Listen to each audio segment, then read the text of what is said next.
নমস্কার বন্ধুরা, শর্মিলা সবিতা আপনাদের সকলকে স্বাগত। আজ আমি আপনাদের সাথে শেয়ার করব সজনে ফুল ভাজা।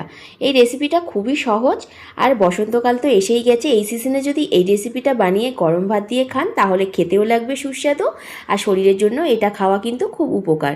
চলুন তাহলে আজকের এই সহজ রেসিপিটি আপনাদের সাথে শেয়ার করে নিই। প্রথমে এখানে দেখুন আমি 100 গ্রামের মতো সজনে ফুল নিয়ে নিয়েছি।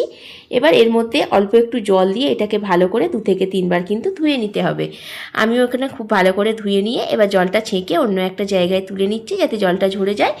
এরপর দেখুন কড়ার মধ্যে একটুখানি সর্ষের তেল দেব। যেহেতু বেশি ফুল নয় তাই অল্প একটু সর্ষের তেল দিয়ে সামান্য একটু সাদা জিরে আর একটা শুকনো লঙ্কা দিয়ে ভালো করে ফোড়নটা ভেজে নেওয়ার পর ফুলগুলো দিয়ে দিতে হবে। ফুলগুলো একটু নাড়াচাড়া করে নেওয়ার পরে কিন্তু এখানে পরিমাণ মতো হলুদ আর পরিমাণ মতো নুন দিয়ে খুব ভালো করে সমস্তটা মিশিয়ে নিতে হবে।